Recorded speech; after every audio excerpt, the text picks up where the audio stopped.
తెలంగాణలో అధికారంలోకి రావాలన్న ధ్యేయంతో భారతీయ జనతా పార్టీ పట్టుదలతో నడుస్తోంది. గత అసెంబ్లీ ఎన్నికల్లో ఆశించిన ఫలితాలు రాకపోయినా పార్టీ తన శక్తిని కొనసాగిస్తూ రాజకీయంగా మరింత బలపడేందుకు ప్రయత్నిస్తోంది. ఎన్నికల్లో విజయం సాధించలేకపోయినప్పటికీ జాతీయ స్థాయిలో సాధించిన ఫలితాలు కొంత ఉత్సాహాన్ని కలిగించాయి.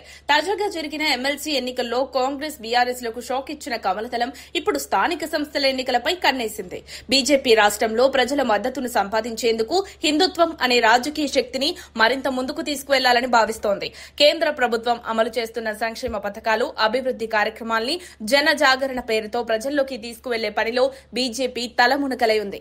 అసెంబ్లీ ఎన్నికల్లో 8 సీట్లకే పరిమితమై నిరాశకు లోనైన పార్టీ లోక్సభలో అదే సంఖ్యలో విజయాన్ని సాధించి మరింత ఉత్సాహంగా మారింది.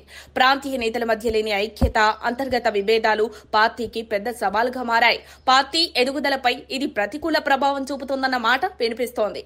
రాష్ట్ర నాయకత్వం సమన్వయంగా పనిచేయకపోవడంతో అధిష్టానానికి తలనొప్పిగా మారింది.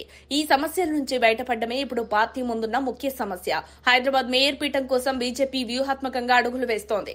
2020లో జీహెచ్ఎంసీ ఎన్నికల్లో 40కి పైగా సీట్లు గెలుచుకున్న పార్టీ ఇప్పుడు మరింత బలంగా ప్రత్యక్ష రాజకీయాల్లో పాల్గొనాలని చూస్తోంది. ఇటీవల జీహెచ్ఎంసీ లోకల్ బాడీ ఎమ్మెల్సీ స్థానానికి బీజేపీ పోటీ చేయడం కూడా ఇందుకు సంకేతం. మెజార్టీ లేకున్నా బరిలో దిగడం ద్వారా హైదరాబాద్ లో తన ఉనికిని ప్రకటించుకోవడమే ఉద్దేశమన్న అభిప్రాయాలు వినిపిస్తున్నాయి. బీఆర్ఎస్, కాంగ్రెస్, ఎంఐఎం కలిసి పనిచేసిన తీరు, ఓటింగ్ సమయంలో తీసుకున్న వ్యూహాల్ని ప్రజల్లోకి తీసుకువెళ్లాలని బీజేపీ భావిస్తోంది. జీహెచ్ఎంసీ ఎన్నికల్లో వీటిని ప్రచారాయుధాలుగా మలిచి హిందుత్వ బాటలో ప్రజల మద్దతు పొందాలని లక్ష్యంగా పెట్టుకుంది. ప్రధానంగా కాంగ్రెస్ పార్టీ ఎంఐఎంకు మద్దతుగా ఓట్లు వేసిన తీరు పార్టీకి అనుకూలంగా మలుచుకునే ఎందుకు ప్రయత్నిస్తున్నట్లు తెలుస్తోంది. మొత్తానికి బీజేపీ ఇప్పుడు హిందుత్వ, నాన్ హిందుత్వ అనే 2 ప్రధాన వ్యూహాలతో కొత్తగా ముందుకు సాగుతోంది.